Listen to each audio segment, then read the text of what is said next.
Hey guys, so welcome back. Today marks the day where I introduce you guys to the blockchain development world. So if you are already familiar with the actual blockchain world that's currently existing, like you own some cryptocurrency and transact and trade it, so I mean you already have a little bit of an idea like how it works on a higher level. But in this course I am going to show you how the development side works. Okay, I am going to show you how the other half thrives. So we are going to explore how we are going to create and deploy complex applications on the blockchain. Alright, so these applications are going to be fully decentralized and full stack. So they are going to be consisting of an smart contract backend and have a React frontend or any other frontend framework that you guys like. Alright, because frontend is actually quite flexible. I mean, you can use any other framework and get the same results. But I actually love React, so I'm going to make the front end in React. But these are the things that we are going to do very later on in the courses. So today is only a light introduction to what is Bitcoin, what is Ethereum, and how smart contracts work. Okay, so today I'm going to just explain it in a very high level, and then we are going to go ahead and create our own first smart contract. So first things first, alright, before even getting started on knowing what a smart contract is, we actually need to know a little bit of a history. So I'm not going to tell you all the dates and all the names, alright? I mean, no one's interested in that. So let's start off by how blockchain came into existence. So some developers actually published a white paper. Now, by white paper, I mean an academic research paper. So the white paper described as to how a document could be signed with a timestamp. And this was going to happen on a decentralized network with a peer-to-peer overall network consisting of a number of nodes. So it was very similar to an actual blockchain. So when the developers of Bitcoin came to know of this technology, so they thought that they could actually use it to make their own cryptocurrency and transact actual money valued tokens over the decentralized network, because it had a higher security and no one had any trust issues on the network because it was completely decentralized. So now on the other hand, when Ethereum got into this whole blockchain business, so they thought that Bitcoin isn't actually doing enough. I mean, blockchain has such a huge power and they are only using it to transact cryptocurrencies. So the developers of Ethereum thought that they could do something more. So what they did is that they proposed their own white paper, which proposed a new idea in which people could come and contribute to their own blockchain by creating complex applications on their own blockchain. So people could come to Ethereum and deploy their own decentralized applications. And this new idea actually revolutionized this whole blockchain business. So Ethereum proposed on creating their own tokens, NFTs, and obviously decentralized applications using smart contracts. So they were the first ones who introduced smart contracts to the blockchain world. So what do I mean by this smart contract? What is this smart contract? So basically a smart contract is a code snippet, alright, and it is written in some other language because Ethereum actually introduced their own virtual machine on which they could compile a smart contract code according to their needs and then store it onto their blockchain. So it's no different than creating a function in JavaScript. It's just creating a function in Solidity, that's the language used by the Ethereum virtual machine to compile down code. And then once deployed on the blockchain, you can actually use its address and its ABI to create a front-end instance of that contract and interact with that contract over the blockchain.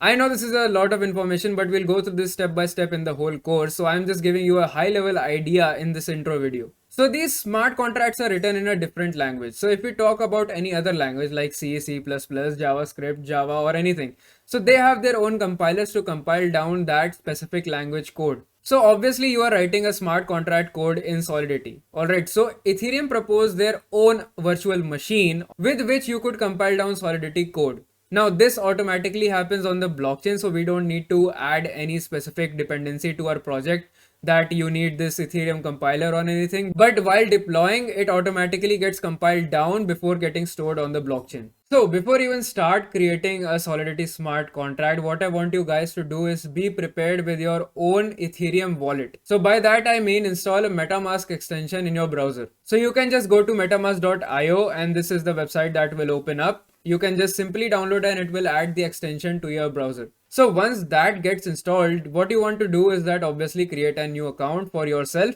and it will actually give you a 12-word phrase that you always want to keep safe with you. So let's say in the future you want to change your browser or you want to change your working machine and want to install MetaMask there. Alright, so you cannot just go there and put in your private key. So you actually need to give it the whole secret recovery phrase in order to get your account transferred. So I want you guys to keep that 12-word phrase always safe with you and do not share it with anyone. Alright, because if you are transacting with actual cryptocurrencies, you don't want that phrase to get out in the open. Alright, because anybody could use it, log into your account and take away all your cryptocurrency. So once your MetaMask extension is ready and you have created your own account, so what I want you guys to do is that click on your account icon. Alright, and it contains your settings. Alright, so open up your settings of MetaMask and then go into advanced. And if you scroll down a little bit, you will see a setting named show test networks. Alright, so you want that to be on. Because what happens in the real world, every blockchain has its 3 instances running at the same time. Alright, so one is called the mainnet, alright, which is the actual network in which actual cryptocurrency is transacted. The second one are test networks, alright, that's for developers, where developers get fake Ethereum to test out their applications before deploying it onto the mainnet.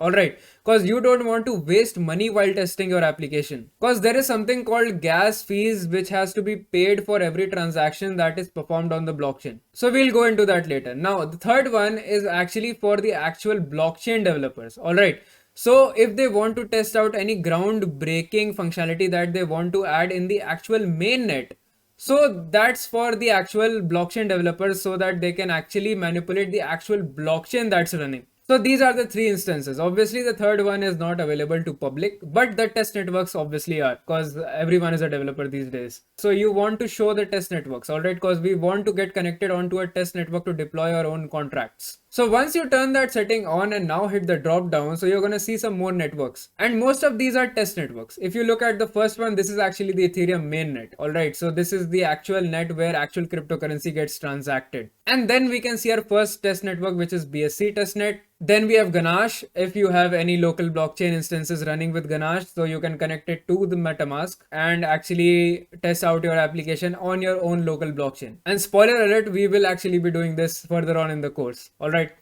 And then there are these new test networks, which are Goerli and Sepolia. Alright. So actually Goerli is now going to be deprecated at the end of this year. So we are actually not going to be using Goerli. So we are going to be working on Sepolia for all the contract development that we are going to do. And if we talk about these two networks, that is Goerli and Sepolia, these are actually very recent. Okay, these are only a few months old.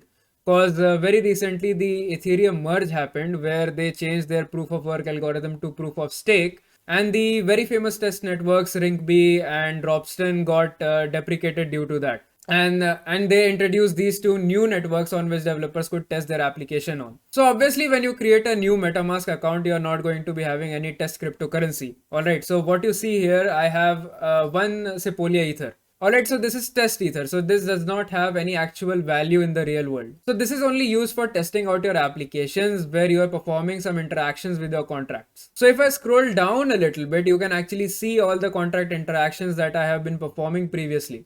Alright, so obviously for you this activity tab would be currently empty, but not for long. Alright, so now that you have MetaMask set up and a little bit of introduction to what are smart contracts, so now in the next video I'm going to introduce you to a browser based IDE which is called Remix, which is solely dedicated to compile code in Solidity. So in the next video we are actually going to create our first Solidity smart contract and deploy it onto the Sepolia test network. So I'll see you in the next one, and until then, keep chilling at the CodeCove.